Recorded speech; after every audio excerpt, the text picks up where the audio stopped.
दोस्तों नमस्कार, मैं हूं पवन चंचल और आप देखना शुरू कर चुके हैं जनजोश न्यूज़। देखिए, आज हम उपस्थित हैं गया जिला के चेरकी बाज़ार में और इस चेरकी बाज़ार यहां पे बहुत सारे कांवरिया आए हुए हैं और ये कांवर यात्रा जो है बाबा बैजू धाम की नगरी में जा रहे हैं। और ये एक नई पहल है, नई शुरुआत हुई है। गया के विष्णुपथ उत्तर वाहिनी नदी से जल उठा करके और बाबा बैजू धाम में ये जल जो है जल अभिषेक किया जाएगा भगवान भोले पे। कांवर यात्रा के जो शुरुआत किए हैं रमेश जी, आप जो है बड़ा एक नया और बड़ा ही उन्नत किस्म का उत्साहवर्धक जो है कार्यक्रम का आयोजन किया है। इस कार्यक्रम के आयोजन के पीछे आपका क्या सोच है? जय श्री हरि, हर हर महादेव। सबसे बड़ी बात, इस कार्यक्रम का जो मुख्य उद्देश्य है वो है विष्णु और शिव सर्किट को जोड़ना। यानी विष्णु धाम से बैजू धाम को अगर हम जोड़ देते हैं तो ये जो पिछड़ा हुआ इलाका है यह विकास करेगा। और चूँकि मध्य बिहार के अंदर में कोई इंडस्ट्री तो है नहीं, तो यहाँ पर धार्मिक और पर्यटन का ही एक जो है जिसके कारण से यहाँ पर रोजगार की संभावनाएं खुलेगी।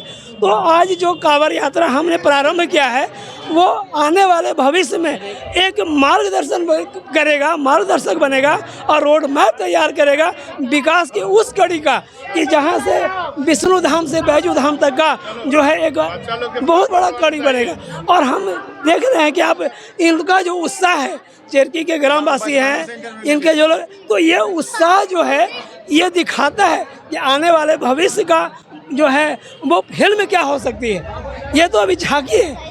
जैसे अभी जो है मोदी सरकार ने एक अनाउंस किया है कि बोधगया गया विष्णुपथ को कॉरिडोर के माध्यम से जोड़ा गया है। क्या आप लोग भी इस तरह से कुछ हम लोग चाहेंगे कि आने वाले समय में बैजू धाम को भी एक कॉरिडोर बने। और चूंकि यहाँ पर अपार संभावनाएं हैं, चूंकि एक तरफ मरा हुआ पहाड़ पर ये मंदिर है जो है वो स्वयंभू प्रकृति है और दूसरा मोरहर नदी के तट पर है। तो जब दोनों का समावेश अगर आप देखेंगे तो यहाँ पर पर्यटन और धार्मिक दोनों स्थलों के हिसाब से बहुत बड़ी संभावनाएं हैं। और दूसरा, अगर हम कांवर की बात करें तो एक दिवसीय यह कांवर यात्रा है।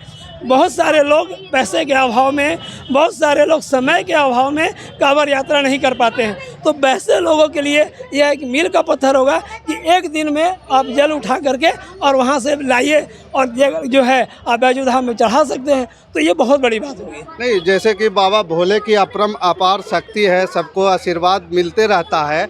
और यहाँ पे जो है अभी कांवर यात्रा इस प्रकार से बीच में स्टार्टिंग में शुरुआत हुई थी, लेकिन बीच में उसको जो है ड्रॉप हो गया था। कांवर यात्रा नहीं, वो लोग वहाँ से वहीं पे नदी से जल उठा करके बाबा पर जल अभिषेक कर रहे थे। और उसके बाद जो है अब काफ़ी दिनों के बाद, लगभग मुझे जहाँ तक याद है कि 2000 में बाबा बैजू धाम का उद्गम हुआ था बैजू धाम में।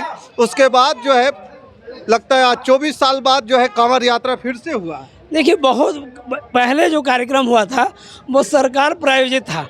तो एक चीज़ आप समझिए कि जो सरकार द्वारा प्रायोजित कार्यक्रम है वो बहुत लंबा नहीं चल सकता है, लेकिन समाज द्वारा जो प्रायोजित कार्यक्रम होता है वो अस्थायित्व होता है। तो ये जो है समाज के द्वारा किया हुआ कार्यक्रम है, इसके अस्थायित्व की पूरी गारंटी होगी। चूँकि हम आज यहाँ पर शुरुआत किए हैं, लेकिन यकीन मानिए अगले साल से जब हम लोग जो है पहला दिन कांवर चढ़ाएंगे तो लोग देखा देखी यहाँ पर बहुत सारे लोग आएंगे। तो ये जो 25 किलोमीटर का जो जगह है ये काफ़ी विकास करेगा। और मैं समझता हूँ कि कितने कांवरिया आपके साथ अभी करीब 150 लोग यहाँ हमारे साथ में हैं आज पहली कांवर यात्रा में। अगला बार इससे ज़्यादा आपका भव्य स्वागत हो रहा है रास्ते में। कहाँ और भी हुए जी? बिशुनगंज में हुआ, डिरामा में हुआ, नावा में हुआ और अभी चेरकी में। तो इन सारे जो कांवरिया को जो स्वागत किए हैं, हम उन्हें श्री हरिहर कांवरिया संघ की ओर से हृदय से आभार व्यक्त करते हैं, धन्यवाद ज्ञापित करते हैं। और भगवान शिव से हम यही प्रार्थना करते हैं कि आप लोग का इसी तरह दिन दूनी रात चौगुनी तरक्की करें और भगवान के भक्ति में इसी तरह लीन रहें और भक्तों की अगर सेवा करते हैं तो वो भगवान की सबसे बड़ी सेवा है। तो इसी तरह से भक्तों की सेवा से ही भगवान प्रसन्न होते हैं। कितना कठिन लग रहा है पैदल चलना? बहुत कठिन तो है, लेकिन कहा गया कि धर्म के राह पुण्य जो है, पाप की राह जो है, धर्म की राह कठिन है और पाप बड़ा आसान। अपना कर्म निभाओ, यह है गीता का ज्ञान। तो जब आप धर्म के काम पे चलेंगे तो कष्ट तो होगा ही, लेकिन अगर आप जो है पाप करेंगे तो बड़ी आसानी से होती है। तो भाई अच्छे कार्यों के लिए तो कष्ट सहना पड़ेगा और उसके लिए हम लोग सदैव तैयार हैं। तो देखिए अभी आप सुन रहे थे रमेश जी से, और रमेश जी जो है एक यात्रा जो है इन्होंने निकाली है और ये सामाजिक सहयोग से ये यात्रा जो है पूरी की जा रही है। और जहाँ जहाँ ये जिस रास्ते से गुजर रहे हैं इनका जो है भरपूर स्वागत किया जा रहा है। पूरा ये पेशे से पत्रकार भी हैं और समाज सेवा कर रहे हैं। बड़ा यहाँ के लोगों में उत्साह है। और बाकी इस खबर के प्रति आपका क्या विचार है आप हमें कमेंट कर ज़रूर बताइएगा। हमारे साथ बने रहने के लिए धन्यवाद। जय हिंद, जय भारत।